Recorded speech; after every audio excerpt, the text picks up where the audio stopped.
I go to heal my heart and drown my woe. Rain may fall and wind may blow, but there shall be many miles to go. A taverna tá sempre aberta. Bom dia, boa tarde, boa noite. Está começando mais um episódio do Última Porção, o seu papo de taberna semanal sobre videogames.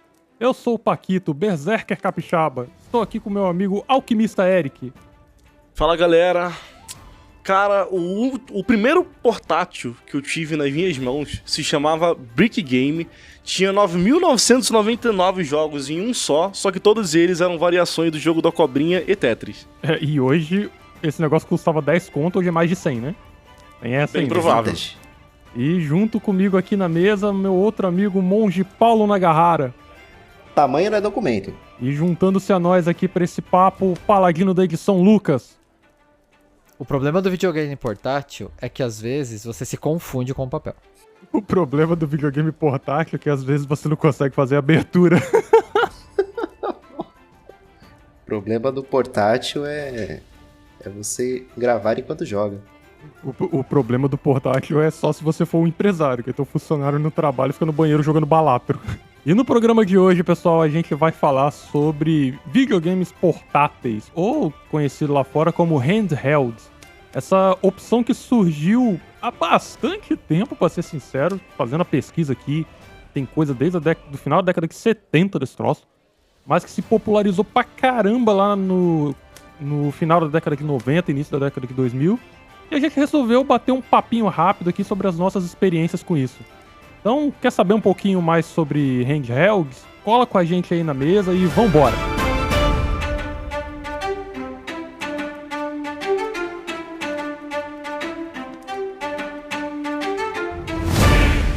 Bom, todos nós aqui conhecemos o que é videogame, né? Todos nós aqui jogamos, todos nós aqui adoramos. Mas existe um conceito da indústria dos games dos handhelds, que é uma versão portátil desses videogames pra gente jogar em qualquer lugar, jogar num espaço mais confortável, ou na fila do banco, ou na cagada remunerada. Oi, neto querido, a tia tá aqui, tem peixe, tá? Não que eu faça isso, né? Jamais. Nenhum de nós aqui faz isso, somos pessoas muito responsáveis. Mas ele é um estilo de videogame, normalmente com gráfico um pouco inferior em relação ao que está rolando na geração dele, e com propostas de jogos muito diferentes em relação aos consoles chamados consoles de mesa.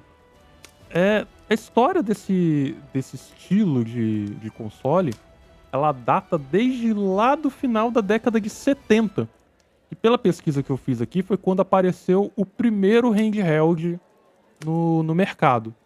Algum de vocês sabe o nome dele? Só por curiosidade. É aquele que tinha a aguinha dentro e umas argolinhas, que daí tu ficava apertando o botãozinho pra ela se encaixar no pininho. Era assim? Ou esse era bom, hein?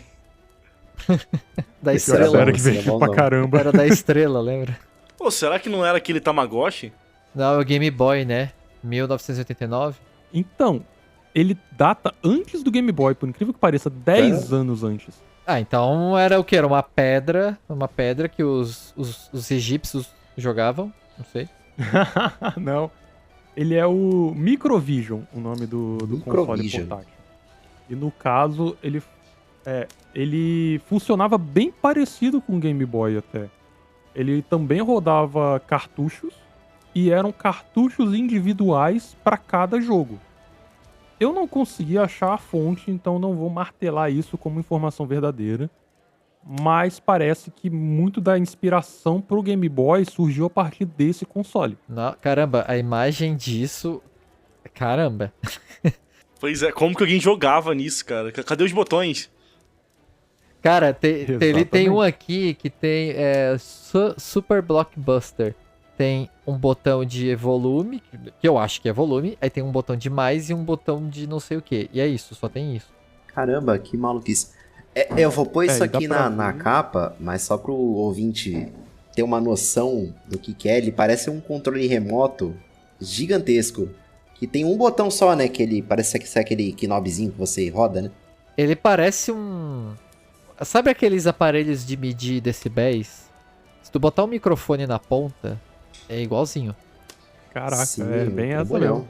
Ele lembra bastante o controle remoto de uma TV antiga, né? E a tela dele ocupa, sei lá, 20% do espaço do negócio. Era bem rudimentar mesmo. A primeira tentativa, né? Dificilmente alguma coisa sai perfeita na primeira sim. tentativa. E pelo que deu pra entender aqui, o cartucho, né, ele é meio que a carcaça frontal do aparelho, né? Ele tem um acetato, né, com o HUD do jogo e os controles embaixo, e você joga por esses comandos que aparecem no cartucho, né? Bom, depois desse trambolho esquisito aí, tiveram várias outras tentativas de console handheld. Não vou passar por todas aqui para não tomar muito tempo. Foi só para dar um contexto histórico mesmo, dar uma curiosidade para vocês. Mas eventualmente a gente chega ali 10 anos depois na tentativa que, ao meu ver, de fato deu certo. Que foi o Game Boy da Nintendo. E uma outra curiosidade, o Game Boy, ao contrário do que alguns pensam, não foi o primeiro handheld que a Nintendo lançou. Ela lançou antes dele um portátil chamado Game & Watch. E esse portátil foi lançado internacionalmente, inclusive. E aqui tem até um paralelo interessante com a Nintendo na época do Super Nintendo, que a gente mencionou lá no episódio do SNES.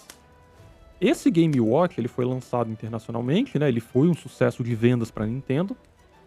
E ele ainda estava, na época do lançamento, né, próximo do lançamento do Game Boy, ele ainda estava muito forte no mercado ocidental. Estava vendendo bem, estava sendo bem reconhecido e etc. Apesar de eu nunca ter ouvido falar disso até hoje, pra ser sincero.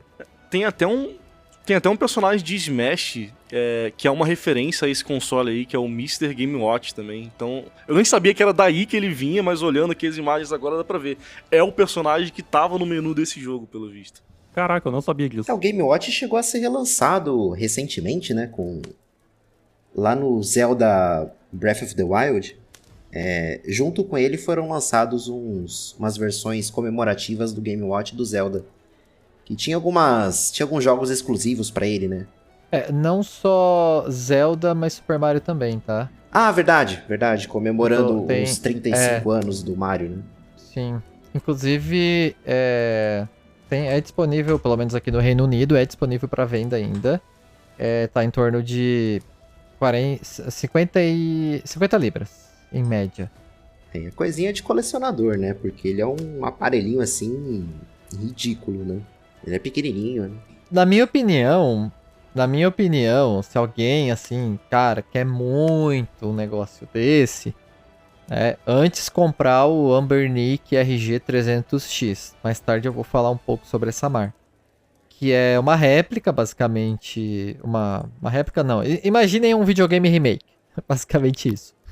Que tem o mesmo padrão de cor, mesmo formato e tudo mais, só que o designer é um pouco diferente. A diferença é que ele tem uma tela de 3.0, né? Eu não sei se ela é... Como é que é o aquele tipo de tela, Paulo? IPA? OLED? IPS? IPS. Que é uma tela 3.0 IPS, entendeu? Então, sim, tem 512 MB de memória RAM e tudo mais. Você consegue emular muita coisa, né? Mas, claro, só é um caso muito extremo, né? Eu não teria, por exemplo. Bom, com relação ao Game Boy ainda, algumas curiosidades, né? Primeiro, a biblioteca absurda que esse portátil tinha. Ele teve 1.240 jogos lançados, mais ou menos. Caramba. Tipo, é coisa pra caramba. 118 milhões de unidades, contando com o Game Boy Color. Então, assim, é muita coisa vendida. Haja pilha. E é interessante que... é verdade, haja pilha. Já E é interessante que a Nintendo, ela parece ter esse padrão com relação à melhoria tecnológica, né? Porque o Game Boy original, ele rodava em preto e branco. Não era colorido. Só foi ser colorido quando ele teve o relançamento na forma do Game Boy Color. E sabe o que motivou a Nintendo a fazer o Game Boy Color? O Super Nintendo? Não. A Atari. Atari. A a Atari, lá em 1989, lançou o portátil dela chamado Atari Lynx. E esse Atari Lynx foi o primeiro handheld colorido. Essa que era a grande evolução dele. E aí, óbvio, isso que eu tô falando da Nintendo, gente, vem primeiro de um hater da empresa, que eu sou, não escondo de ninguém, e segundo, vozes da minha cabeça. Eu imagino que passou isso na cabeça do pessoal lá, que, pá, a concorrência que tá evoluindo, implementou isso, vamos fazer isso também, só que melhor que eles. E verdade seja dita, o Game Boy Color dominou também. A Nintendo, depois que entrou no mercado de handhelds, de portáteis, ela dominou quase que absoluta até ali o começo da década de 2000. Só para dar um exemplo de números para vocês, mais ou menos na época do Game Boy. A Sega inventou de fazer um portátil dela também. Não sei se vocês conhecem o Game Gear, ou já ouviram falar, ou já jogaram alguma coisa em emulador. Já ouvi falar. Então, vamos dar uma comparação aqui, porque década de 90, aquela guerra de consoles pegando fogo, Nintendo e Sega arqui-inimigas. O Lucas mencionou aí, o Game Boy vendeu mais 118 milhões de cópias. O Game Gear vendeu 11 milhões de cópias. É pouco? Não, mas olha o comparativo. Ele vendeu 10% da concorrência. Então, a Nintendo estava dominando esse mercado disparadamente, assim. E não dá nem pra dizer que era questão de base instalada, por exemplo. Porque o Game Boy saiu em 89, o Game Gear saiu só um ano depois. Em 90. E o Game Gear já era colorido também. Então, algo certo a Nintendo fez nesse negócio. E no decorrer da década de 90, também saíram muitos chamados Game Boy clones. Muitas e muitas outras empresas, que eu não vou ficar mencionando aqui por questão de tempo também, tentaram fazer o handheld delas nos mesmos moldes do da Nintendo. Mas aí você entra no grande problema de você só copiar a sua concorrência. Pô, beleza, eu tenho um console que faz a mesma coisa que a minha concorrência faz, mas eu não tenho a biblioteca que a minha concorrência tem. E todos esses outros clones foram fracassos comerciais, apesar de alguns terem tecnologias até superiores aos consoles da Nintendo da época, por falta de uma biblioteca boa de jogos. Não adiantava você comprar o... sei lá, vou mencionar um aqui, o Mega Duck, por exemplo, que foi um desses. Se você não tinha uma biblioteca de jogos legais pra jogar, você ia comprar o aparelho e beleza, ia jogar lá algumas dezenas de joguinhos. Com alguns meses ele ia ficar parado lá, então simplesmente não valia a pena entrar nesse mercado. No quesito Game Boy ou Game Boy Color, vocês tiveram acesso a alguns jogos, mesmo que por emulação, assim? Vocês chegaram a testar alguma coisa deles? Então, no Game Boy Color, o único jogo que eu cheguei a jogar por emulação, obviamente, foi o Pokémon Yellow, porque eu queria saber como é que era um jogo de Pokémon que o seu inicial era o Pikachu, né? Só que ainda assim, tipo, como eu já tive acesso antes do Color ao Advance, cara, a diferença era muito grande e eu nunca me interessei, assim, por conta de gráfico mesmo e afins, eu não me interessava por esse tipo de console tão antigo assim, né? Mas o Pokémon Yellow, só porque na época eu queria muito jogar com o Pikachu de inicial, eu acabei indo até o final, mas é somente ele mesmo, cara, assim. Outros jogos, assim, de Game Boy clássico passaram, assim, longe de mim. Ele tem um remake pra Game Boy Advance, né? Pokémon Yellow. Yellow não, só o Red e o Green. Isso, tem o Fire Red e Leaf Green que eu joguei no Advance, mas o Yellow específico não tinha, por isso que eu tive que jogar no Color. É que ele por si só já é meio que um remake do Red e do Blue, né? Porque ele tem, além das cores, ele tem umas coisinhas a mais. Ele segue mais ou menos a história do anime, né? Você consegue pegar os 3 iniciais através de side quests e tudo mais. Ah, tá. Ele tem na verdade, tem o Let's Go Pikachu. Ah, sim, tem esse, que ele é o... Tá, eu tava olhando aqui. Só que ele é pra 2018, que foi lançado pra Switch, né? Mas eu acho que não tem muito a ver com o Game Boy. Não. Ele é um remake do Fire Red também. Ah, saquei. Não tem as coisinhas que o Yellow trouxe, né, do anime. Aproveitando, eu tive contato com um Game Boy Color. Um primo meu tinha. Meu primo era cheio dos rolos, né? Então ele sempre trocava... ia trocando coisa em coisa e aparecia com um console novo em casa. Drogas. Durante uns 2 meses ele teve um Game Boy Color, aquele colorido, sabe? Que era transparente com a carcaça, aquela carcaça roxa transparente. Ele é muito lindo, até hoje, eu acho. Tem gente que acha brega, mas eu acho incrível. E ali eu joguei pela primeira vez o Pokémon Gold e Silver. Então, até a época eu só conhecia o famoso Brick Game aí que o Eric comentou.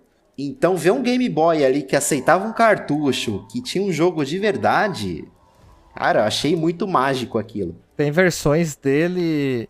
Tem uma versão dele que eu acho muito bonita do Game Boy Color, que é a do Pikachu, que daí o direcional é azul, o botão e os 2 botões é um verde e um vermelho, né? Com o Raichu e o Pikachu estampado assim. Eu nunca tive acesso a Game Boy. Sendo bem sincero aqui, eu nunca vi um Game Boy na minha frente até ter viajado pro Japão e entrado numa loja de consoles retro lá. Quero muito ir pro Japão só pra entrar numa loja dessa e deixar o capital do Reino Unido lá. Sabe?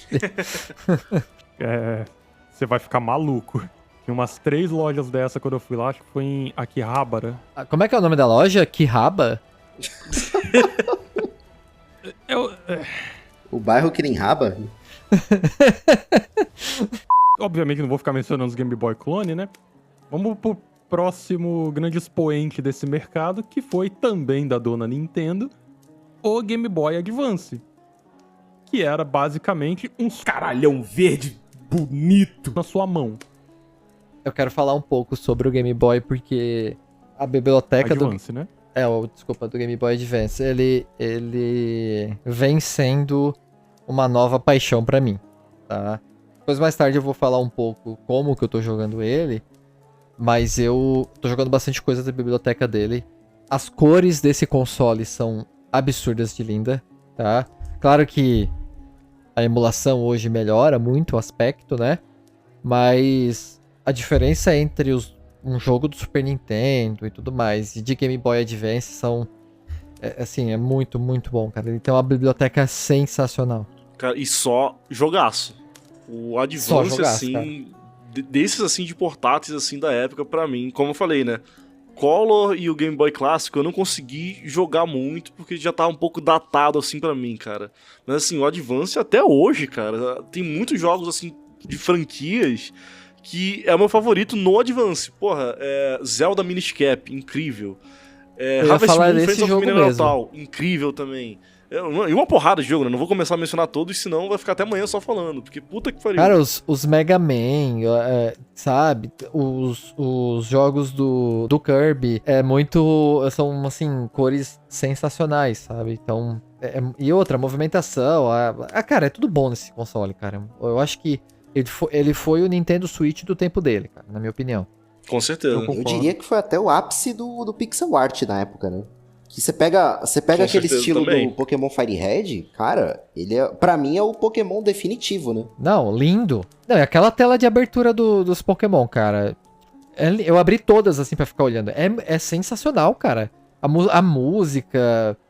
Pô, assim, ó, procurem aí qualquer coisa, qualquer console, bota aí, handheld, Pokémon. Cara, vários portáteis chineses, vários portáteis chineses, tipo, por exemplo, é vermelho o portátil, aí tá lá o Pokémon Fire Red, entendeu? Ele segue a cor e é um negócio muito bonito, muito bonito.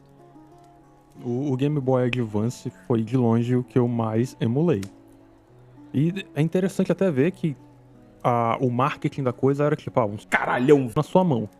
E você olha, teve vários ports de jogos que saíram pro Super Nintendo que foram pro Game Boy Advance. Você de fato vê que a qualidade se mantém na maioria deles. Às vezes até melhora. Sim, sim. Tem jogo que tem até mais conteúdo no Game Boy do que na versão Super Nintendo. Um exemplo disso é os 6 primeiros Final Fantasy, né? Por exemplo, a versão de GBA do Final Fantasy 1, ele altera ali a questão de MP, né? Como a gente tinha comentado no último episódio. E eu, cara, tô adorando jogar ela, sabe? Tá muito mais acessível. Sim, o Final Fantasy V e o Final Fantasy VI, por exemplo, também tem dungeons extras, conteúdo post-game, né?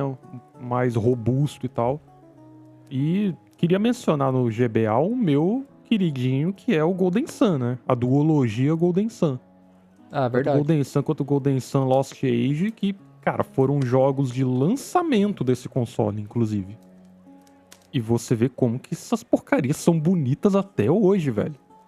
Assim, o Golden Sun, ele tem um pouco daquele pseudo 3D lá, né? Ou ele não Parallax, é... né? É, eu acho que é Parallax, né? Ele não é bem um pixel art. Na minha opinião, o pixel art é o rei no Game Boy Advance. É muito mais bonito. Entendeu? Não, concordo. Não comparando, obviamente, mas o PSU fazia muito mais bonito que o Golden Sun tentou fazer ali no Game Boy Advance, né? Mas não tira o mérito, é um jogo bonito também, claro. Eu vou até mais longe. Eu acho que uma tela menor, como era do Game Boy Advance na época, beneficiava a beleza do pixel art. Sim, justo. Deixava ainda mais bonito. Quando eu jogava no emulador, eu sentia essa diferença. De quando você aumentava a tela, você tentava deixar mais ou menos na proporção que era o console mesmo. Você deixar na proporção certinho, o jogo ficava muito mais bonito. Era gritante a diferença. Porque jogar, sei lá, um jogo de Game Boy emulando em tela cheia hoje em dia, tipo, porra, jogos que são lindos, fica só aqueles blocão de pixel no jogo que realmente dá uma estragada no gráfico, mas... E é por isso que, tipo assim, emular Game Boy e afins no celular, pra mim, ou em portáteis de emulação, também portáteis, né, é o melhor meio de emular isso do que numa tela grande de DPC, né? Até porque a maioria desses jogos é mais gostoso de jogar segurando ele, né? Que dá pra jogar deitado, dá pra jogar cagando, dá pra jogar onde você quiser. E muitos desses jogos têm até vibes para serem jogados nesses contextos, né? Jogos às vezes até mais curtos, que não exigem tanto da sua atenção assim como um jogo de mesa né, cara? O fato dos portáteis, né, até influenciou o game design, né? Se você vê esses jogos antigos, são muito RPG de turno, são jogos com partidas rápidas, né? Então boa parte dos jogos é feito para você jogar em pequenas etapas, né? Você tem ali 15 minutos... Pequenas doses. Você tem ali 15 minutos sobrando, vou ali sei lá, vou pegar um Pokémon, vou subir uns levels no Golden Sun, vou fazer alguma coisa assim. Ao contrário de hoje, né, que os jogos eles vão te enfiando conteúdo pra você ficar 100, 200, 300 horas no sofá jogando. Não à toa eu tenho um portátil, um emulador portátil, que foi a maneira que eu tenho pra não ficar com caralhão na mão, pra mim, né, abrir mão de redes sociais, essas coisas. Porque é muito fácil eu perder 1 hora, 2 numa rede social, tá, gente? A minha falta de foco me ajuda, entre aspas, a perder tempo nisso. E, cara, é muito bom, cara. Eu abandono o celular, sabe? Fica com isso aqui na mão. Vou fazer alguma coisa lá que vai levar 10 minutos, eu tenho que ficar parado sem fazer nada por 10 minutos. Fico jogando. É bom pra caramba, é muito bom. E realmente, são jogos que possibilitam isso, né? Tipo, de novo, Final Fantasy 1. Fico explorando o mapa. Aí vai ter encontro aleatório, vou ganhando level ali, explorando o mapa. Entendeu? Então, muito bom. Aí, sei lá, terminou o jogo, você salva, desliga, vai fazer o que você precisa, né? E essa filosofia de design foi mantida até pros portáteis posteriores, que apesar de ser um pouco mais potentes, terem baterias mais longas, eles eram pensados para sessões de jogos mais curtas, né? Lá fora é chamado de short bursts. Só uma coisa sobre o Game Boy, só pra uma curiosidade, ele foi o primeiro console a ter a tela iluminada, né? Entendeu?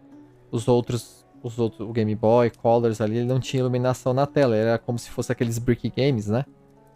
E aí, tipo, isso ajuda também a trazer bastante mais contraste na cor e tudo mais, né?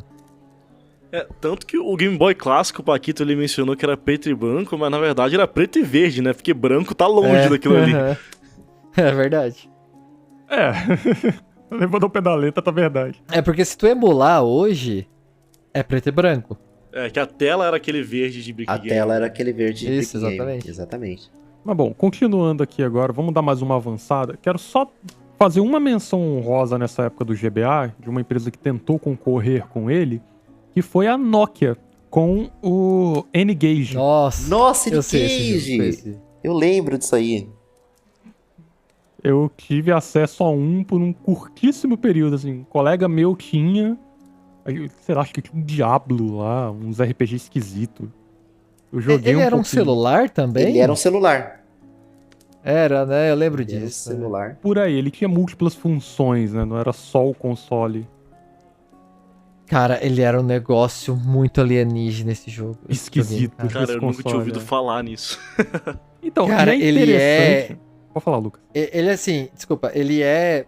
Se a gente visse esse celular, esse mobile no filme do Matrix, no primeiro filme do Matrix, ele casaria muito bem com a estética do filme, cara.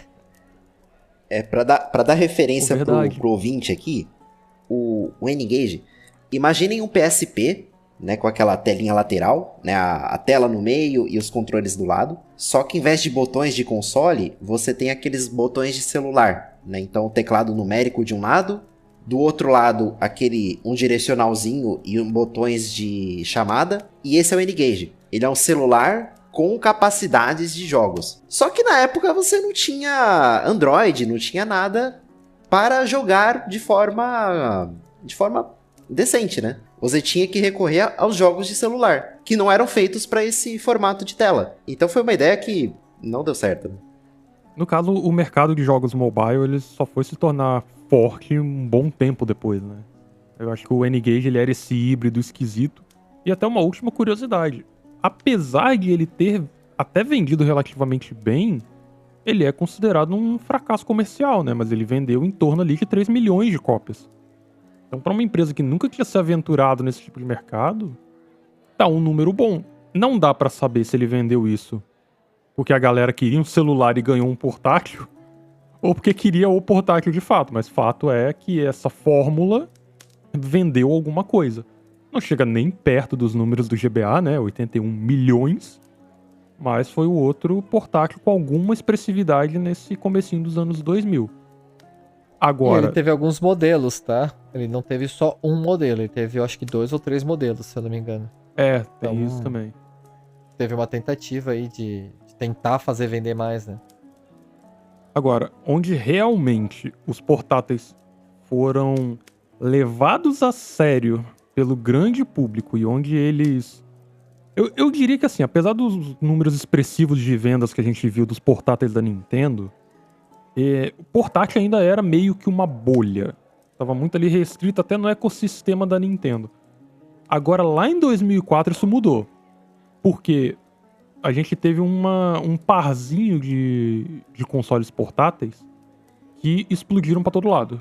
Que foi, e eu vou mencionar os dois juntos exatamente por isso, eles saíram no mesmo ano.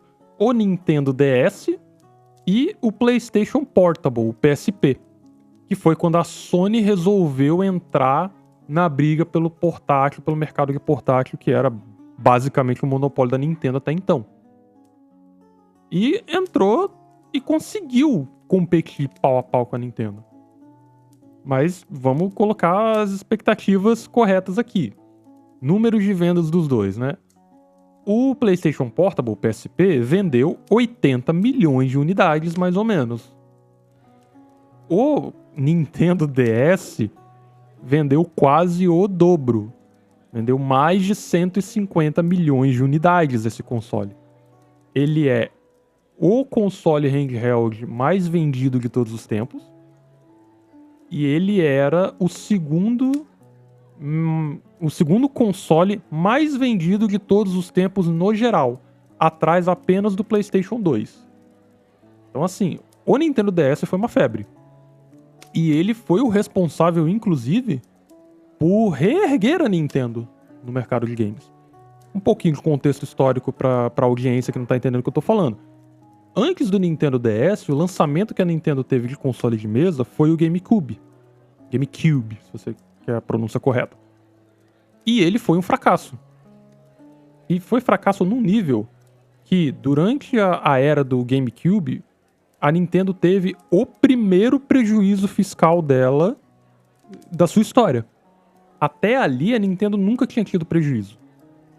Pra vocês terem uma noção de como foi ruim esse treco aí que eles inventaram. Mas o Nintendo DS salvou. E outra coisa interessante do Nintendo DS, pra própria Nintendo também, que ele era uma plataforma muito boa de experimentar ideias novas.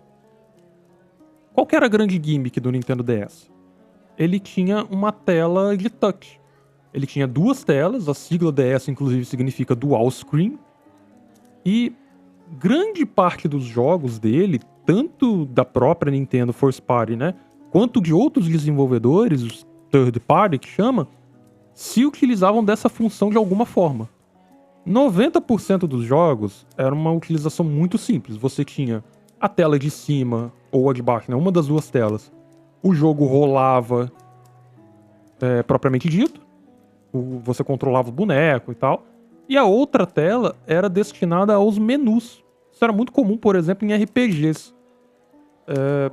Antes de falar um pouco mais aqui, quais jogos vocês jogaram aí de Nintendo DS ou de PlayStation Portable também? Porra, Ace Attorney, todos eles, né? Que lançaram. Puta que pariu. A primeira e única visual novel que me conquistou, assim, de um nível estrondoso. Eu não joguei porque eu não tive acesso a nenhum desses portáteis. Penso em adquirir um dia um Nintendo 3DS, que eu acho que é o XL, né? Que é o modelo mais forte deles, né? Mas é isso, assim, eu nunca joguei nenhum desses jogos, assim. E hoje em dia a emulação deles teria que ser no PC ou comprar um handheld com 2 telas, né? Então fica um pouco difícil. Então, assim, Lucas, eu acho, assim, na minha opinião, acho que assim, no celular, joguinho de DS fica, ó, uma maravilha, tá? Tu divide 2 telas ali no celular, colocando a segunda tela, assim, num cantinho um pouco menor, como geralmente ela vai ter só menu mesmo, e a tela principal um pouquinho no canto esquerdo, bem maior, cara, roda muito bem. Pra mim, assim, ó, delícia. Assim, é porque eu não gosto de jogar no celular, sabe? Eu não gosto, cara, é uma parada que pra mim não vai. Teria que ser no celular mesmo, no PC mesmo, entendeu? Ou comprar o Nintendo 3DS, porque se eu não me engano, eu acho que dá pra desbloquear ele com software, né? Não precisa de chip, né? No caso do Nintendo, 15 minutos você faz. o 3DS, ele é retrocompatível com o DS. Tem essa também. Se você quiser jogar jogos originais de DS no 3DS, você pode. Tem retrocompatibilidade. Sim. A questão é, vale a pena? O que esse bicho roda, entendeu? Ele roda provavelmente um PS2, aí seria interessante. Entendeu? Mas eu vou falar sobre isso depois, tá? Mas é porque hoje em dia é um console que eu quero jogar alguma coisa dele, mas eu acho que eu ainda tenho mais coisas pra jogar. Mas mais tarde eu vou explicar melhor por quê. No meu caso, o Nintendo DS, não o 3DS, né? Esse que a gente tá falando agora, foi o único console portátil que eu de fato tive. Infelizmente, fiquei sem ele um pouco antes de eu me casar. Mas eu tive acesso a ele desbloqueado com aqueles cartões R4 que você baixava um monte de jogo lá e jogava. E foi uma das melhores experiências que eu tive com um videogame fora do PC, assim, sabe? Eu levo com muito carinho tudo que eu joguei ali, franquias que eu conheci, inclusive. Mas nessa época, você tinha 2 propostas diferentes no quesito handheld, né? O Nintendo DS, ele tinha uma proposta mais de uma gimmick, de uma peculiaridade diferente, que eram o uso de 2 telas e o uso da caneta stylus. E a própria Nintendo, inclusive, foi um pouco mais além com o Zelda que eles lançaram nessa plataforma, que além de você ter que usar as 2 telas, de você ter que usar a caneta para fazer ações com o Link mesmo, resolver puzzles nos calabouços, tinha puzzles específicos que você tinha até que soprar no microfone do Nintendo DS. Que essa plataforma, ela tinha algumas funcionalidades. Ela tinha um browser de internet, ela tinha conexão wireless, enfim, N coisas que o que pra gente hoje é muito normal, a gente pensa, belas bosta. Cara, pra época não era tanto. vamos lembrar que era 2004. E qual que era a proposta da concorrência dela, da Sony, nessa época? O PSP se vendia em cima do hardware dele. A grande propaganda era, você vai ter um PlayStation 2 na sua mão. Você vai jogar os jogos com um gráfico potente, performance, jogo assim, no talo mesmo. Tanto que um exemplo maior que a gente tem de franquia conhecida, o Final Fantasy VII Crisis Core saiu pro PSP nessa época. Mas sabe o que é mais interessante do PSP, que foi um uso meio não pensado pela Sony? Ele se tornou o que hoje é, o que o Lucas provavelmente vai mencionar um pouco mais pra frente, esses portáteis de emulação. Sim. Depois que o PSP foi destravado, ele foi a principal plataforma, não diria nem da sua época, mas um pouco depois, pra emulação. Na verdade, o PS Vita o PSP é muito escolhido pra emulação. Só que o PS Vita, como é mais forte, o pessoal tá procurando mais o PS Vita pra emulação. Sim. Agora tá dessa forma mesmo. Mas o PSP foi sim um grande campeão aí de emulação. Principalmente, eu acho que há 2 ou 3 anos atrás. Hoje em dia os preços são bem altos, pelo menos aqui no Reino Unido. É coisa de, cara, PS Vita aí é 200 libras aí, sabe, pra te comprar. Então, é bem procurado, né? É que vocês pensam, né? É um console da Sony. Se é da Sony, não vai ter jogo próprio pra ele. Então, o que resta pra galera é emular jogos de outros consoles, né? Aí tu se engana bastante, mas tudo bem. O PSP e o PS Vita têm cerca de 220 jogos exclusivos. 3 pontinhos. Sony sendo Sony desde lá de trás, né? E não só isso, na época do PSP ainda, o grande chamariz do Nintendo DS em relação ao PSP, além dos exclusivos da Nintendo, era que o PSP era relativamente mais caro do que o Nintendo DS. Eu não tenho acesso aos preços da época aqui, mas era uma diferença considerável. Fazia as pessoas realmente pesarem na hora de escolherem um portátil. Porque tem essa ainda. Só uma coisa, o preço na época era de $250 nos Estados Unidos, o PSP, tá? O do Nintendo DS é $149. Então é 100 libras de diferença aí. Desculpa, $100 de diferença. Né? Então a Sony desde lá de trás cobrando um pouco acima em relação à concorrência, né? É claro que ela não faz isso hoje em dia, tá, audiência? Não é como se ela fosse cobrar o mais caro no mesmo jogo que saiu essa semana aí para outras plataformas num preço muito mais acessível e ela cobrando o dobro, né? Não, mas esse jogo aí o da Sony, a versão é diferente, né? Porque tá cobrando pelo dobro, então, porque tem o dobro de coisa, né? Claro, né? Jamais que a Sony ia fazer essa sacanagem com a gente, né? Que isso? Não, que isso. Tá bom, eu não vou entrar muito no PS Vita e no 3DS, porque pelo menos pra mim, eles são um exemplo, e aqui eu tô falando como qualidade, tá? São mais do mesmo com uma outra coisinha a mais que eu não acho muito relevante aqui mencionar. Agora, esse aqui o Lucas vai poder falar muito mais do que eu, inclusive, que a gente tá nessa... Como que os handhelds estão hoje, né? A nossa geração está experienciando 2 principais, eu diria. Que é o Nintendo Switch, ainda assim o Nintendo Switch 1, que o 2 acabou de lançar, não dá pra falar muito dele, de impacto, etc. E o Steam Deck. São 2 propostas bem diferentes uma da outra, né? O Nintendo Switch, eu vejo ele muito como uma continuação da proposta que era do Nintendo DS e do Nintendo 3DS, mas com hardware um pouco mais potente e sendo esse console híbrido que você pode ligar na sua TV também. Assim, te interrompendo um pouquinho, Paquito. À vontade. O Nintendo Switch foi o que trouxe de volta os portáteis, né? Falem mal da Nintendo, podem falar o que for, a Nintendo, cara, revolucionou a indústria com o Nintendo Switch. Ela trouxe um portátil que funciona razoavelmente bem, porque a loja trava, nunca vou entender isso, a loja travar. E só que ele funciona plug and play, assim. Você coloca na dock, a imagem vai pra TV. Não precisa fazer absolutamente nada. Entendeu? Então, foi realmente um console que trouxe aí... Se não tivesse Nintendo Switch, talvez outra empresa ia trazer aí um portátil, obviamente. Mas, cara, o Nintendo Switch hoje em dia foi o que trouxe aí Steam Deck, ROG Ally e todos os portáteis chineses que a gente tem hoje em dia. Eu daria esse título pro Nintendo DS. É como eu vejo. Eu não acho que a gente teria um Nintendo Switch se a proposta do Nintendo DS não tivesse dado certo. Não, tudo bem, mas é que eu acho que o Nintendo DS, o Nintendo Switch, ele estourou essa bolha. Entendeu? Porque hoje em dia, cara, os números não mentem, sabe? Eu sei que o Nintendo DS vendeu bem, só que o Switch, cara, vendeu... Cara, todo mundo tem um Switch hoje em dia.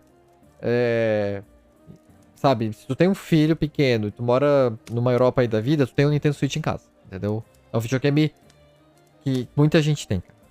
Tem muita coisa. O Switch é o DS moderno. A diferença é que agora, tipo, mais pessoas também jogam videogame e por isso a bolha estourou, eu diria. Claro, não tirando o mérito do Switch, que ele de fato ele é um console muito bom. Essa ideia de ser híbrido também é muito boa. A ideia ali dos controles também, que tu desmonta e agora você tem 2 controles ao invés de um só. Muito boa também. Mas assim, eu acho que se em outro contexto, se na época do DS... as pessoas tivessem o mesmo acesso a videogame que tem hoje em dia, o DS teria o mesmo impacto de furar a bolha também, cara. Porque o DS também foi gigantesco. Só que o Switch, hoje em dia, ele veio numa época propícia a isso, né? Tanto que, tipo... agora, com o Switch 2... Porra, pera aí, eu me embolei. Apaga essa última parte. Repete aí. Não, eu não sei. Eu me embolei no pensamento. Nem lembro o que eu ia falar do Switch 2. Vou passar uma última perguntinha aqui pra vocês, antes da gente ir pro próximo tópico, que é portátil de emulação. Desses portáteis que a gente falou aqui até agora, independente se vocês jogaram ou portátil ou via emulação, qual que é o favorito de vocês? O meu ainda é o GBA. Cara, eu acho que... Assim, do portátil que eu joguei, eu vou falar pouco depois, são os chineses e o Switch. Mas eu acho que o PSP, olhando assim de maneira isométrica, foi o portátil que mais... Pô, ele impactou bastante, cara. Ele trouxe muito jogo bom pro PSP, sabe? Muito jogo que teve port depois pra PlayStation 3 ali. Então, eu acho que o PSP aí foi e até o visual dele, assim, me agrada bastante, sabe? Não, emulado, é o GBA, certamente, cara. Acho que de todos, assim como o Paquito, né, acho que de todos os consoles que eu já emulei na vida, o GBA, ele de longe é o que eu mais emulei, sabe? Talvez empate com o Super Nintendo, mas, cara, o GBA tem muito jogo bom que eu tô descobrindo ainda até hoje, sabe? Então, não adianta. O GBA, de longe, assim... O GBA eu tô apaixonado por ele, realmente, a biblioteca, mas eu ainda acho que a biblioteca do PSP ainda tem coisas mais impactantes ainda, no sentido indústria, né? Cara, eu sendo muito sincero mesmo, eu não sabia que tinham, tipo, jogos de fato relevantes no PSP, cara. Eu até falei, não foi nem brincando que eu falei que não tinha jogo, eu achei que realmente não tinha. Assim, o PSP foi um sucesso, tá? O PSP foi um sucesso. Porque assim, o problema do PSP e do PS Vita, né, era que eles tinham que fazer jogos exclusivos pra eles, por conta de hardware e tudo mais, não tinha como tu enfiar um PS3 ali dentro disso, né. Mas isso foi o calcanhar de Aquiles do PS Vita, né, porque tu fez a piada ainda de não ter jogo, realmente, PS Vita, cara, tem bons jogos, mas poucos, porque eles tinham que fazer jogos exclusivos pra ele, foi isso que matou o console, basicamente. Mas PSP, cara... tem muita coisa boa. No meu caso, apesar de eu ser o hater da Nintendo daqui do podcast, né? Mas só meio que hipocrisia, mas é o Nintendo DS. Não é o 3DS, é o DS de fato. Cara, eu descobri muito jogo legal, joguei spin-off de franquias que eu já conhecia. Joguei um remake em 3D do Final Fantasy IV, que eu descobri por acidente que existia na época. E, cara, amei aquele remake.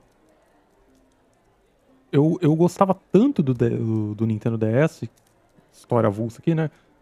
No meu casamento, a prima da minha esposa fazia uns bonequinhos de biscuit. Aí ela fez o meu boneco de noivo, o boneco da minha esposa de noiva, e o meu boneco estava segurando o Nintendo DS. Ela fez um DS na mão dele com uns biscuits lá bonitinho. Ah, que massa. Isso é o tanto que eu gosto. Tanto que tu gosta da Nintendo, né? E depois fala que não é nintendista. Não, o tanto que gosta da Nintendo e ele começou a chorar, tá, assim, de emoção agora. A minha esposa me interrompeu, seus arrombados. Paquito chorando. Ai, cara, que saudade da Nintendo. Preciso comprar o Nintendo Switch. Se não tiver bullying com o Paquito, não é a última poção, né? Impressionante. Mas sim, eu tenho um carinho muito grande por esse console. Eu não era hater da Nintendo na época, isso é muito recente. Mas eu tenho um carinho muito grande pelo Nintendo DS, tem muito jogo muito bacana lá. E que ainda bem tá tendo relançamento pra PC aí, aos poucos, mas tá tendo.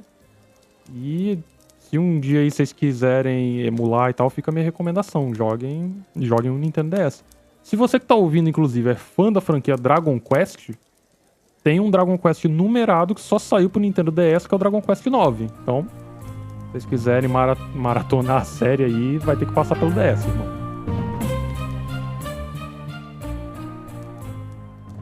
Mas quero passar aqui agora. Esse é um tópico que o Lucas se afundou muito mais, tá no dia a dia dele muito mais, que é um tipo de portátil da nossa geração que tá dividindo o holofote com o Nintendo Switch e com o Steam Deck, que são portáteis handheld focados em emulação.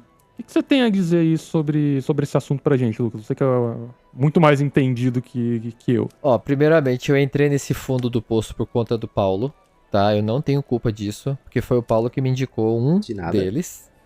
E hoje eu tenho alguns. Eu vou me limitar a falar da marca Anbernic, tá? Existem outras marcas, a Ionil... é porque agora de cabeça eu não lembro direito. Desculpa, não pesquisei. Foda-se. São muitas marcas genéricas, né? Digamos que a Anbernic ela é a principal, né? Não, tudo bem. Não, sim, é a principal, mas tem outras marcas aí que vem fazendo um bom trabalho, entendeu? Eu vou me limitar a Anbernic porque eu tenho 2, tá? O meu filho tem 1, então são 3 portáteis aqui. E a Anbernic, ela realmente tem uma qualidade muito boa e ela oferece coisas que outras marcas não oferecem. Tem a Trimui também, eu lembrei também, tá? Então vamos lá. O que são esses consoles? Eles são consoles que, como o Paquito falou, eles vêm com um sistema operacional baseado em Linux, com o RetroArch, que é, na minha opinião, o melhor emulador para Linux. Desculpem se ele tem para o Windows, mas eu sou usuário Linux e ele é o melhor que tem, tá? E ele emula, sim, plataformas. Então, cara, se um dia você era criança e passou na frente de um bar e tinha uma máquina de fliperama, aquela máquina de fliperama, ela vai ser emulada no RetroArch, entendeu? Porque roda de tudo, assim. E esses consoles, eles têm aí um hardware não muito forte, tá? Pelo menos os de entrada. Coisa ali de 1 GB de RAM, um processador dual-core e 64 GB de memória de armazenagem, né? De SD, no caso, de um micro SD. E eles também têm Wi-Fi, conexão Bluetooth e uma conexão micro HDMI.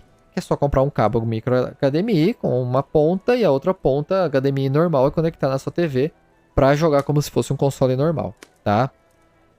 Por que, na minha opinião, atualmente, se tratando de portabilidade, eles são os melhores, tá?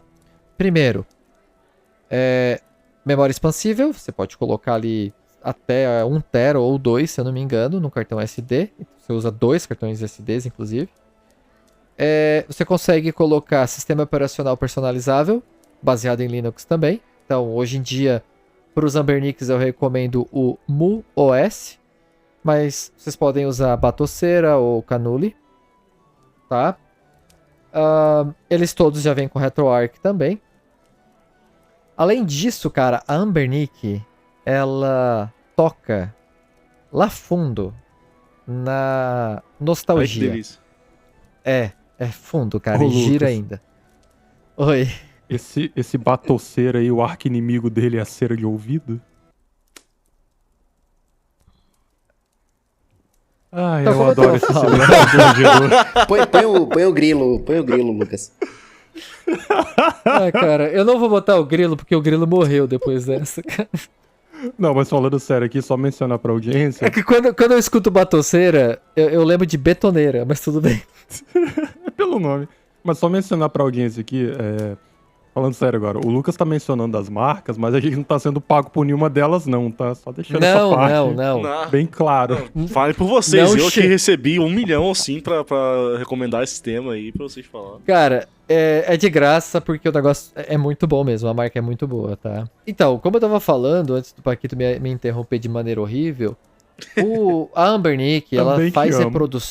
reproduções de consoles clássicos, principalmente da Nintendo. Então, por exemplo, os nomes que eu falar agora, eles são nomes meio complicados, tá? Mas eu vou deixar uma lista na descrição, tá? Pra quem quiser olhar melhor aí os modelos. Então, tem, por exemplo, RG34XXSP, ele lembra o Game Boy Advance Flip, né? Aquela tela de abrir e fechar, né? Tem o RG34XX, que daí é o Game Boy Advance clássico, né? Que tem aquela cor azul, por exemplo, que é muito bonito. E as cores também, tá? Daí tem o vermelho transparente, verde transparente. O que eu tenho, um deles é o RG40XXH, que ele não faz nenhuma referência a nenhum outro console, tá? Ele tem um modelo assim, bem... Ele tem o formato do PSP, tá? Mas ele não lembra em nada o PSP, pelo menos pra mim, tá? Ele tem uma tela de 4.0 e tal, e todos esses consoles que eu tô falando rodam de eles rodam algumas coisas de 64, Dreamcast, PSP, tá? Mas pra rodar a biblioteca inteira, PlayStation 1 pra baixo. Outro console que eu tenho, e cara, esse pra mim é o meu queridinho, é o que eu levo pra trabalhar, é o que eu tô jogando atualmente, ele é extremamente confortável e ele tem uma cor que imita o Game Boy, é o RG35XX. Se atentem, se caso forem comprar, se atentem que existe o RG35XX de 2023 e o RG35XX Plus. Peguem o Plus, que tem o hardware mais forte. Eu peguei o primeiro modelo porque ele tava metade do preço. Então eu já tenho um modelo mais forte que ele, então pra mim valeria a pena pegar esse mais barato, tá? Cara, ele é lindo. Imita o Game Boy, como eu falei. O plástico dele é de qualidade, botões de qualidade, tudo botão...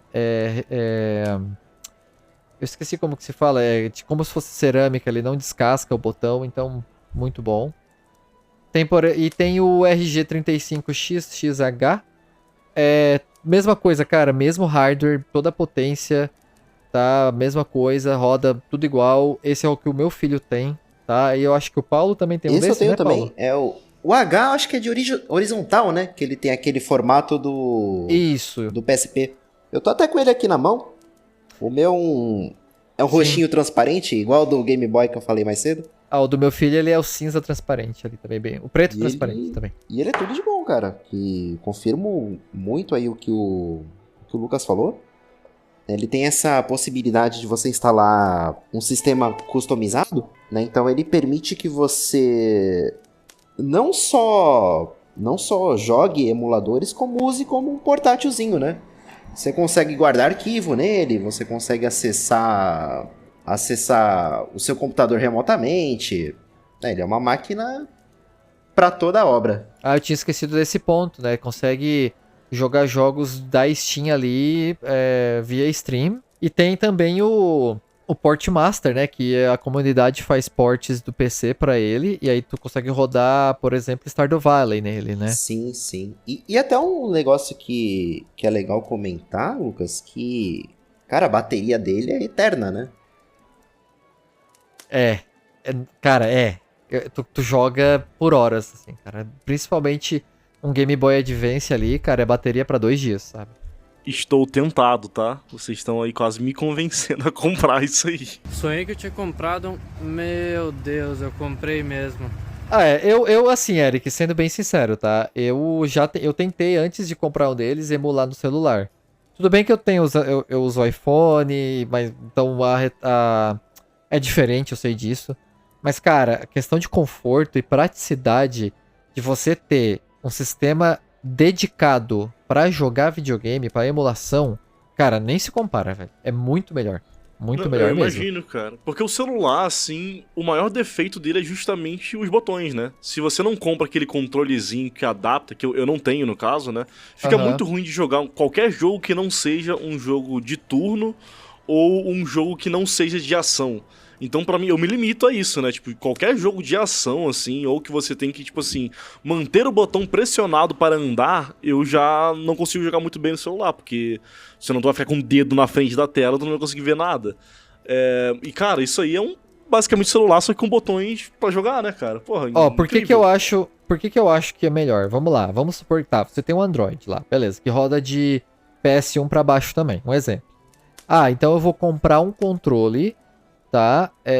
Pra jogar com ele. Cara, assim, eu não sei quanto é que tá custando esses controles, mas fazendo uma comparação aqui no Reino Unido de preço, um controle bom da GameSir, tá? Que é uma marca aí que não é muito caro os controles, tá custando cerca de 70 libras, tá? O meu RG40, que tem tela de 4.0 e tudo mais, que é muito confortável de jogar, custa 60 libras. E eu paguei em promoção 40. Então eu acredito que no Brasil seja a mesma coisa. Então eu acho, na minha opinião, você ter um console portátil só para emulação te traz muito mais benefício. E assim, gente, esses consoles no Brasil, eu sei que tem o problema de taxas e tudo mais, eles estão custando em torno de 200 a 300 reais, tá? Eu vou deixar um link de um canal no YouTube, eu não sei se esse método ainda é válido, eu acho que é, que se você comprar direto pelo site da Ambernic, ele não é aplicado na remessa conforme, né? Uma coisa assim. E você paga cerca de 70 reais de taxa, uma coisa assim. Então ainda vale muito a pena, tá? Vou defender um pouquinho aqui o celular nessa história, porque assim, o celular, se a gente for considerar um handheld em sua essência, ele é o handheld mais vendido da história, porque tem jogos próprios para ele e todo mundo tem, inclusive quem tá ouvindo a gente, muito provavelmente tá ouvindo pelo celular. Mas eu queria fazer uma recomendação muito específica para quem tem um celular, às vezes não tem um poder aquisitivo aí para comprar esses portáteis que a gente mencionou, inclusive o portátil aí de emulação, por N motivos, não vou julgar ninguém.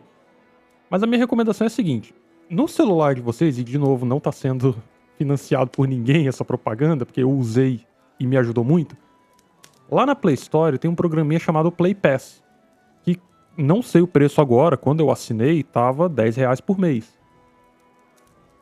O que é esse Play Pass? Infelizmente os jogos mobile, e o Eric não me deixa mentir, eles tomaram um rumo muito ruim no lado gratuito deles. Viraram uma máquina de monetização abusiva, basicamente, e deram uma má fama meio que merecida para jogos de celular, né? Vamos combinar. Mas a parte paga, a parte, entre muitas aspas, premium da Play Store, tem jogos muito bons, de verdade. E esse Play Pass te dá acesso a muitos deles pagando essa mensalidade. Ele é um Game Pass da Google, no celular, no Android. Vou dar alguns exemplos aqui, né? Um jogo que o próprio Eric trouxe aqui pro programa uma vez, que é o Loop Hero, ele tem uma versão para celular. E é uma versão pensada para celular, assim. Não é desconfortável de jogar, não tem controles obtusos, ele funciona muito bem. Outro exemplo, o próprio Slay the Spire, que é um deck builder mais famoso aí da nossa bolha. E não só jogos de turno, você tem jogos tipo Dead Cells, que é um roguelike Metroidvania de ação, o Skull the Hero Slayer, que é a mesma pegada, até RPGs de turno propriamente. O por exemplo, vários Final Fantasies estão no celular. Não sei se esse Play Pass pega eles também. Teria que olhar, mas talvez comprar seria necessário. Mas tem muito jogo interessante pra se jogar no celular. Se você quer ter umas horas de jogatina ali no meio do dia e não tem condição de comprar um portátil, ou infelizmente a gente mora no Brasil, não é tão seguro assim você sair com um portátil na rua. Então se você tem um celular e você tem acesso ao Play Pass, cara, já é meio caminho andado. Você tem acesso a jogos muito bons ali. Não só isso, né, cara? Outra coisa também que eu vejo que muita gente não conhece, não sabe até hoje, mas a própria Netflix também começou a investir um pouquinho nessa área mobile de jogos dela, lançando também esse sistema de jogos por assinatura, né? Então, se você assina a Netflix, assim, normalmente, tu já tem acesso a um acervo, assim, de jogos que a própria Netflix te proporciona. Claro, eu diria, assim, que os 90% é lixo, sim. 90% não são jogos muito bons, mas, cara, dentro desses jogos, ele tem jogos incríveis, assim. Então, o próprio Game Dev Tycoon, que é um dos jogos que eu mais joguei, assim, no mobile, eu joguei através da Netflix, cara. Então, tem jogos muito bons, assim, por esse sistema de assinatura. Jogos assim gratuito, como o Paquito falou, cara, já se foi a época de jogos grátis de ouro, assim, do mobile, né, Android e afins, que eu diria que foi década passada, ali por 2015, 2016, assim, tiveram jogos incríveis, né, quem aí não lembra do Jetpack Joyride, aquele Monkey Banana lá, deixa eu ver o que mais, porra, Clash of Clans também, apesar de ser um pouquinho Cash Grab Angry também. Birds, pô. Muito, mas hoje em muito. dia... Não, pouco não, cara. Pouco não. Pera. Gente, pera. Tá, eu preciso defender ainda o handheld. É que eu tô aqui me segurando pra não entrar no coisa e falar assim, o que vocês estão falando? Porque, tipo, eu concordo que muita gente não tem condição de ter um handheld. Tudo bem, tá? Mas vamos lá. Um troço desse aqui custa... pelo que eu ouvi, tá em torno de R$300. Vamos lá, R$400. Certo? A pessoa não tem um computador. A pessoa não tem um console de videogame. A pessoa só tem um celular. Entendeu? Se a pessoa tem condição de pagar uma assinatura de um serviço de assinatura desse, será que não valeria mais a pena ela comprar um console que vai te dar a biblioteca de, sei lá, 10 consoles? Entendeu? Do que pagar a assinatura pra jogar no celular? Cara, eu diria que é porque é outro tipo de público também, cara. Tipo, não é só... Claro, se você gosta de jogos no geral, gosta de tudo isso aí, Nintendo, gosta de PlayStation e afins, eu concordo, vale mais a pena você pegar algo específico pra isso do que usar o celular. Agora, para públicos, assim, que gostam de jogos também, mas que não são tão investidos em outros consoles, assim, ou afins, esse que é o ponto que eu tô defendendo. Tem jogos bons feitos somente para celular também, cara. E até gratuitos, nem só pagos, cara. Tem um jogo que eu gostava muito também, é Dragon Trader o nome. Porra, o jogo mobile, gratuito, não é cheio de anúncio igual é os jogos hoje em dia. E tá aí disponível na Play Store junto com um acervo até grande de jogos bons, né? O único problema é que hoje em dia tem que garimpar muito. Assim, eu acho que... Na minha opinião, assim, então seria mais vantagem. Eu sei que, como tu falou, depende do público, obviamente. Mas então, eu acho que a gente poderia então colocar aqui uma vantagem, seria o Game Pass pra jogar via cloud. Entendeu? Então aí tudo, né, eu acho que aí seria uma vantagem sobre esses handhelds, né? Que é um serviço aí que... muito bom ainda, né? Eu sei que é caro, mas eu acho que é um serviço melhor do que uma Netflix ou esse serviço pra jogo mobile, né? É que, cara, o meu preconceito pra jogo mobile de celular ali, né, é gigante, tá? Eu não consigo ver isso um bom caminho pra se jogar videogame, na minha opinião, sabe? Porque o público acaba sendo diferente também, né? Acho que quem joga no celular quer mais algo mais casual, né? Tanto que você vê esses catálogos da Play Store ou da Netflix, eu posso chutar que uns 80% são jogos casuais, né? Esses de Fazendinha, esses de Match 3, esses puzzles tipo Tetris, né? Tem alguma coisa ou outra mais pesada ali, mas boa parte é isso. De repente você tá na fila do banco, você tá no ônibus, tá no banheiro. Você quer jogar alguma coisa ali rapidinho, casualmente, sem compromisso mesmo com nada. Então, acho que o celular diria que é a plataforma mais fácil, né, de se ter hoje em dia, mais difundida. Acho que é isso que o Eric quis dizer aí, né? Sim, e eu concordo, assim, claro, não assinem a Netflix para jogar os jogos disponíveis dela, não era esse o ponto que eu tava querendo trazer. O que eu digo é que às vezes a pessoa já assina a Netflix por conta das séries e tem ali um acervo de jogos ali disponível que às vezes ela nem sabe que tem. E apesar de, como eu falei, a maioria dos jogos não são muito bons, mas tem um ou outro ali que, pô, vale a pena dar uma jogada, tá ligado? Então, o meu ponto é mais esse. Sim, claro, concordo. Se você quer somente jogar, vale mais a pena você investir em algo só para isso. Agora, a parada do celular é justamente essa... Como posso dizer? Esse acesso que ele te dá, mesmo que você não esteja tão investido nisso. Então, porque, basicamente, o celular não é feito para você jogar. Tem ali os jogos disponíveis para você, junto com as outras funções dele. Então, o meu ponto aqui às vezes você já tem ali um acervo para você, que você não precisa gastar mais nada. Mas, claro, se você quer investir um pouco mais nisso, com certeza, cara, isso aí que vocês falaram aí, esses portáteis aí parecem ser o caminho, sabe? Tem uma outra coisa também, né? E aí, saindo do celular, e aí é outra questão. Por exemplo, assim, tô querendo comprar um Nintendo Switch 1, certo? Porque é o que eu posso pagar, né? Eu não quero comprar um 2 agora. Cara, aí nesse caso, eu hoje em dia, por exemplo, eu já não indico mais o Switch 1. Eu indico esses portáteis de emulação. Acho que a Ioneel tem um dos melhores dessa linha, que daí já é uma linha bem mais cara, tá? Do que esses que eu tenho. Que rodam do Nintendo Switch pra baixo de emulação, entendeu? Então, esses portáteis chineses aí, eles têm vários preços, né? De vários bolsos, para vários bolsos, né? E aí eles também vão emular até esses jogos de celular aí da Netflix, tá, gente? Eu acho que dá pra fazer isso também. Mas realmente, isso depende de cada um, depende do que cada um tá querendo investir, né? Mas o que eu queria trazer aqui pra cá, e o que a gente queria trazer também, o Eric também, é que portabilidade tem pra todos os gostos e bolsos hoje em dia, né? E eu acho que um conselho maior aqui é nunca comprem isso usado. Por que não? Por quê? Coliformes fecais. Tá explicado. Tá explicado, não? Com certeza, né? Usem álcool gel. Acho que até indo pra ponta mais extrema aqui, né? O Lucas e o Eric falaram aí de consoles mais acessíveis. Eu vou aqui no outro extremo e falar aqui do console que eu considero o portátil definitivo, que é o Steam Deck.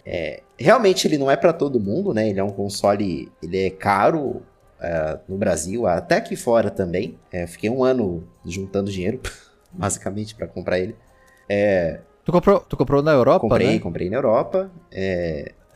Na Europa, pra ter uma ideia, ouvinte, um PS5 hoje são, sei lá, 500 libras aí, o modelo normal, e o Steam Deck eu acho que tá o quê? Umas 700 euros aí, né, Paulo? Eu peguei o modelo OLED, ele tava 650 euros.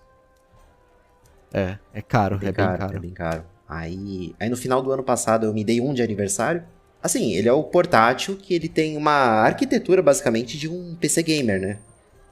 Tem aquele formato do Switch, né? A tela no meio e os controles do lado. Acho que já é o padrão aí para todos os portáteis de hoje, né? E essa arquitetura, né? Esse hardware de um notebook permite que o Steam Deck rode o Linux. Uma distribuição própria, né, da Steam, que é a SteamOS, que é uma versão do Linux bem mais simplificada, mais engessada mesmo, para evitar que você fusse no sistema e acabe quebrando tudo. Ele é tem um uso muito facilitado para o usuário desde o usuário mais experiente até aquele que nunca viu o Linux na vida. Ele é bem acessível nesse sentido. Também o Steam Deck ele trouxe uma tecnologia chamada Proton, né, que permitiu que finalmente o Linux se tornasse compatível com jogos de PC. Eu inclusive como usuário de Linux, é o que eu uso para jogar na Steam, inclusive, né? Ele roda aí também em desktops também. Sim, ele era uma tecnologia que já existia antes, mas com a Valve investindo, né, por causa do Steam Deck, o projeto tomou dimensões enormes e ele garantiu compatibilidade com muita coisa. Digamos que 80% dos jogos de PC hoje em dia rodam tranquilamente no Linux, graças aí ao Steam Deck. O que eu gosto do Steam Deck, Paulo, eu acredito que você vai explicar melhor, personalização, por exemplo, do quanto de CPU ele vai usar, de processamento que ele vai usar, né? Para economizar bateria ou, né, para rodar mais fluido e tudo mais, né? Sim, ele tem esse controle fino, né? Tanto que ele tem um botão dedicado que ele abre o menu para você fazer esses ajustes. Vai desde coisas básicas como brilho de tela, volume de som, modo avião, até coisas mais elaboradas, né? Você pode, por exemplo, diminuir a velocidade do processador, que isso vai economizar bateria. Você pode também diminuir a quantidade de quadros por segundo que o seu monitor vai receber. E esses pequenos ajustes, né, vão fazer com que a sua bateria dure bastante. Isso é um negócio interessante também, porque varia muito de acordo com o jogo que eu estou jogando. Eu uso o Steam Deck bastante para emulação desses jogos mais antigos, né, do GBA, do PSP, até o PS1, PS2 também. E para jogos indie de plataforma, né? Então, jogos indie em geral tem muito pixel art, tem muito sprites 2D. Com esses jogos e com emulação, eu consigo aqui de uns 6 a 8 horas de bateria, assim, jogando sem parar. Mas e muita gente que tem o Steam Deck, basicamente, também acaba jogando na tomada, né? Eu seria um desses, se eu tivesse um, né? Porque qualquer acessório que tu procura hoje em dia aí, referente a Steam Deck para carregador, é um cabo gigante, né? Com um carregador na ponta, é basicamente isso, né? O próprio cabo que vem com ele é gigante, deve ter uns 3 metros aqui. Mas eu não gosto de jogar ele plugado porque ele esquenta demais. Ah, não sabia disso. Ele esquenta bastante quando tá carregando. Então, até fala que é normal no manual. Então, quando ele tá carregando, eu deixo ele quietinho. A carga é rápida, assim com uma hora e meia, 2 horas, eu tô com a bateria cheia. Isso carregando ele, sei lá, com 10% de bateria. Disso até a cheia, você tem 1 hora e meia, 2 horas. Eu acho que a vantagem de jogar conectado é que daí tu consegue jogar em alta performance, né? Como tudo que ele tem, né? Sim, aí você consegue jogar com tudo. Agora, para jogos 3D, aí eu acho que esse é o calcanhar de Aquiles maior do Steam Deck. Quando estamos falando de emulação, beleza. Ele aguenta o tranco. Digamos que do PS3 para baixo, ele não tem problema nenhum para rodar nada. Inclusive tem um programa bem legal que eu uso nele, chamado EmuDeck. Ah, sim. Que ele é tal qual o que você tinha falado, Lucas, que era o... esqueci o nome agora. O RetroArch. O RetroArch. O EmuDeck, ele tal qual o RetroArch, o EmuDeck, ele concatena, né? Ele junta todo tipo de emulador possível. Desde os arcadezões lá dos anos 80 até o PS3. Então ele tem tudo ali, né? Ele tem uma interface gráfica própria, né? Que junta todos esses emuladores. Você consegue atualizar eles todos de uma vez. E o melhor de tudo é que ele roda tudo num cartãozinho de memória. Então eu espeto ali eu tenho um cartãozinho de 64 GB. Espeto ali no Steam Deck com o EmuDeck. Rodo tudo lá. Sem mexer na memória principal do Steam Deck. Né, que eu deixo separado para os jogos mesmo da minha biblioteca. Aí voltando, né? Para emulação, digamos que ele é um cavalo. Mas para jogos 3D mais modernos, ele já tem uma certa dificuldade de lidar. Ele é um Nintendo Switch parrudo, assim, né? Pra isso, né? Eu ia fazer essa comparação mesmo. Sim. Digamos que ele tá ali pau a pau com o Nintendo Switch 2. Não, o termos Switch de hardware. Switch 2 é mais forte, né? Switch 2... Sim. É um muito pouquinho mais... acima, né? É bastante acima. Ele tá rodando o Cyberpunk no máximo, né? 60 FPS. Ah, verdade. Não, é muito mais forte, Paulo. O hardware é bem... só que assim, só uma coisa, tá? Vazaram aí, isso não é nada confirmado, tá, gente? Tem vazamento que eu vi essa semana aí. O próximo... Porque tá sendo desenvolvido um próximo SteamOS, tá? Perdão. Oh, meu Deus, esqueci o nome do console. Steam Deck, porra. Steam Deck, tá, gente? Tá rolando aí já, com certeza estão desenvolvendo uma sequência pra isso, né? E estão aí comparando que a emulação o processamento dele vai ser tal qual um PlayStation 5. Então, esperem aí uma coisa bem mais parruda que um Switch 2. Mas assim, o Steam Deck, digamos que para jogos modernos não é muito recomendado, mas para emulação e jogos indies é a plataforma assim definitiva. Vamos ver aí esse 2 aí quando sair. Mas por enquanto eu tô assim bem contente com ele. Só para finalizar essa questão aí de computador portátil, né? Eu não tenho um desktop, um PC desktop, eu tenho um laptop, um Nitro 5 aqui, uma placa 3050, não é muito forte. Inclusive eu não jogo muita coisa nele, né? Mas eu recomendo também. Daí é para quem quer. Não, eu quero comprar um computador. Mas se tu for comprar um computador hoje em dia e com uma placa parruda, vai sair bem caro. Mas às vezes vale a pena dar uma olhada em um laptop. Só que aí eu vou deixar... Isso é um detalhe extremamente importante, tá? Compre cabo notebook que tenha saída de vídeo Thunderbolt, tá? Porque o meu não tem. Eu engato o HDMI no monitor. E isso faz perder muita performance, tá?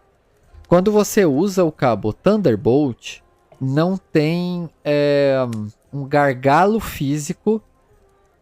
É como se você tivesse conectado diretamente na placa de vídeo. Entendeu? Então, não vai ter um gargalo físico de performance. Então, vai rodar basicamente um desktop. Eu sei que a performance é menor de um desktop, só que o preço do laptop é sempre mais barato do que comprar um desktop com o mesmo hardware, tá? Então fica a dica aí também, quem estiver aí estudando comprar um computador. Sim, e também você não tem esse problema todo de escolher peças, né? Montar o computador, procurar qual é a peça mais em conta, né? Qual que tem o melhor custo-benefício. O notebook já tá tudo pronto, né?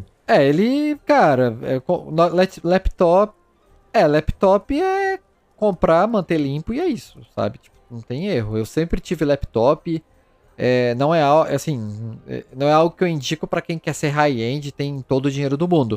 Mas ele sempre foi mais barato do que montar mesmo um computador, tá? Sempre foi mais barato.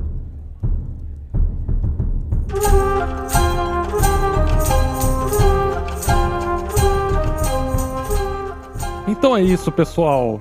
Terminamos aqui mais um programa, mais um bate-papo. Diz aí nos comentários, comenta com a gente qual que é o seu handheld, o seu portátil favorito. E adiciona, inclusive, qual é o seu jogo dentro desse seu portátil favorito, que é o seu jogo favorito. Wait, what? Ficou confuso, eu sei, mas vocês entenderam. Paquito, No mais... Oi. acelera o encerramento aí que eu preciso usar o banheiro e eu já tô com o meu portátil ligado aqui. Não. Me quebrou.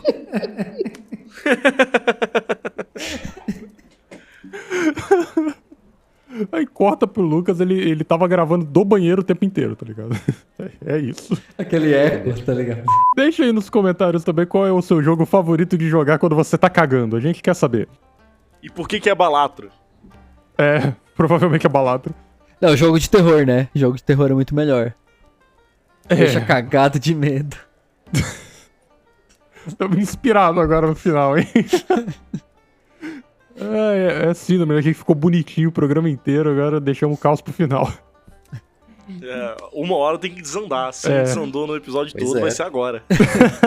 Ô, parei. A gente não falou de Kojima? Ah, É Pô, verdade? Pô, cara, qual é o jogo que dá pra emular? Ah, Metal Gear, dá pra emular os Metal Gear de PS1 nos meus consoles. Pô, acho que eu vou jogar. Não tem Metal Gear Tem no Metal PSP? Gear do PSP. PS1. É um Metal Gear Tem, PS1. ácido. Eu acho que tem, né? PS1. Pingou. Obrigado. Tem o... Quase, hein? Quase. cara, Quase. Tem o Rising também no verdade. PC. Dá pra jogar no Steam Deck. Dá pra jogar Dá pra cagando. jogar cagando. Muito bom. Fatiando robôs. O rabo do macaco. Ah, e tem o Death Stranding também, que dá pra só colocar no celular no YouTube e aí jogar cagando. também. Aí qualquer jogo do Kojima, né? O cara me quebrou agora, velho. Dá pra cortar o rabo do macaco jogando Metal Gear Rising. Você fatia robô enquanto fatia o rabo do macaco.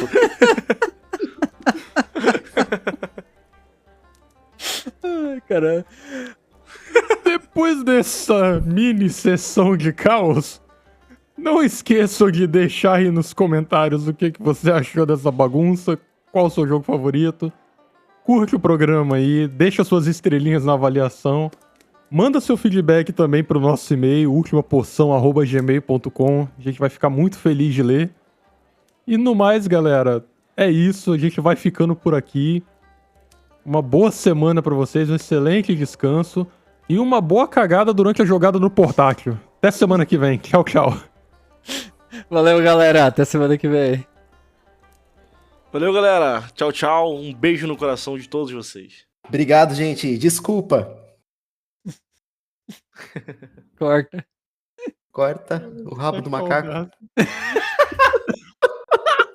Corta aqui. Não, agora quebrou de vez. Porra, Paulo. Ai, cara, isso foi muito boa, velho. Oi, neto querido, a tia tá aqui, tem peixe, tá?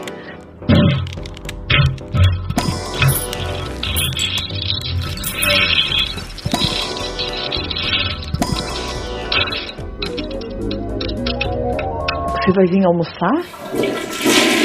Oi, tia. Não, porque eu já almocei. Deixa pra outro dia, tá bom? Tchau, tia. Fica com Deus.